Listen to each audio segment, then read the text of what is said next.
Let me make something very clear. Cortisol is not the enemy. Cortisol is responding to the inputs that you're giving to your system. How you live, your habits, your behaviors, your experiences. That dictates what happens, let's say, to the adrenal glands. Let's simplify it. That's going to dictate how much cortisol is being put out and so forth, right? We need cortisol. We can't demonize it. It does so many things for our body, from blood sugar, minerals, inflammation, and so forth. But it has a bad rap in our arena here, right? You have high cortisol, low cortisol. And what got you to either one of those is exactly the same. It's not like you treat each one completely different. You still look at your habits, your experiences, and what you're doing to change this. The problem is we're chasing adrenal problems or cortisol problems with adrenal supplements and adaptogens and pregnenolone and things that shut down cortisol and so forth. And if you think about it, if you provide natural inputs to your body, you're going to get natural outputs, whether it be your gut, your adrenal, your hormones, your nervous system, and so forth. They're actually different manifestations of the same exact unit in the brain. So if we want to get a different result and we don't like our high cortisol, we don't like the low cortisol, whatever it may be, what is that telling us, right? Well, what it tells us is that most people are doing it wrong because they say, here's a protocol, a diet or labs, and we need to chase the effect, the output. But remember, every output in your body, whether it's a natural output, right? The conversion of thyroid hormone, the production of cortisol, whatever it may be, or the symptom and the unnatural thing that we don't like, the excess cortisol or the excess reverse T3 and so forth. If we don't like the outputs, we have to change the inputs, because outputs never change unless we change the inputs.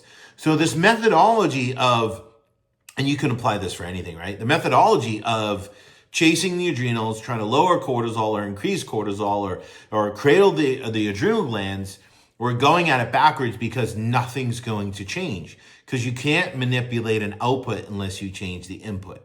So what we do with our work in the Nourish Nervous System method is we work on the inputs. How do we change our habits and our experiences, right, in our environment to cause a different biological shift internally? Your internal biology is a report card for your external environment. It's really that simple. It's hard to hear sometimes, but it is that simple.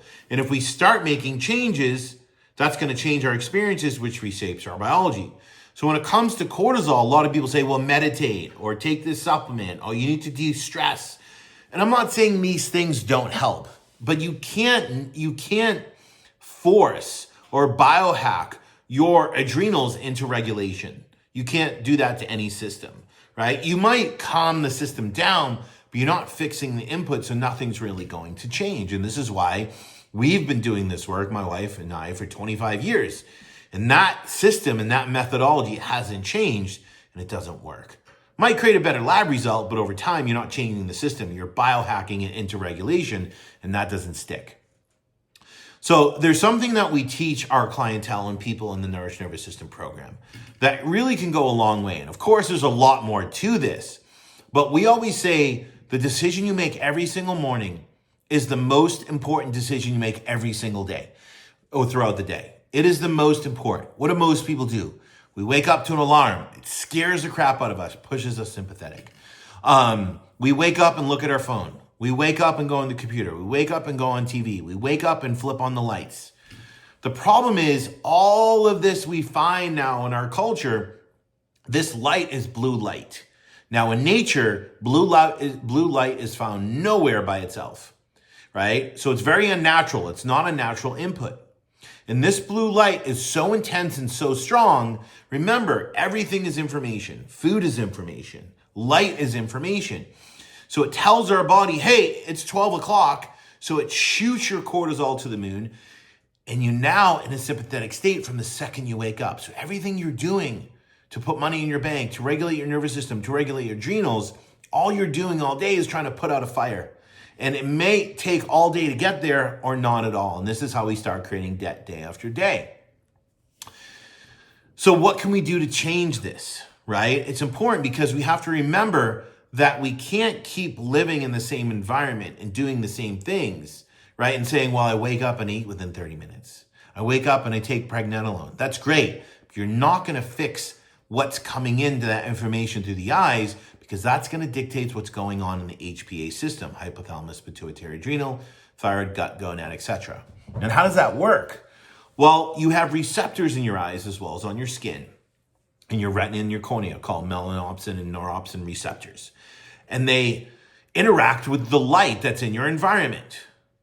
And those receptors communicate through the retinal hypothalamic tract to the brain, right? It's like a highway. It goes to the SEN, suprachiasmatic nucleus, and then to the hypothalamus pituitary.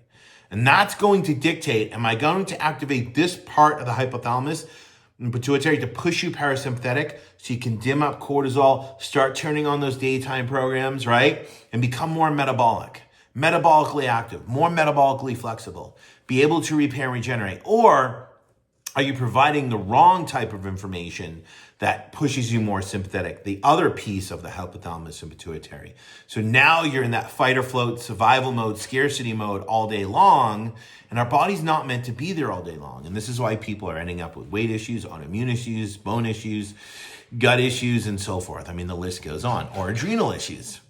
So what do we do to change, right? What we recommend people to do, of course, has to be personalized, and we recommend to go slow. Because, of course, this isn't like the only thing you're going to do and it's going to fix everything. But it's really a very important step in the right direction. So when you wake up, you have a few options. Of course, you don't want to get on your phone. You don't want to turn on the lights.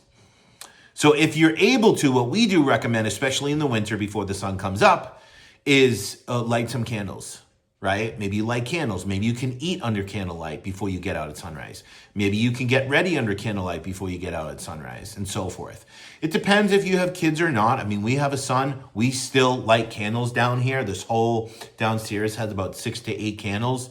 And it's really nice in the morning till the sun comes up. Creates a nice mood.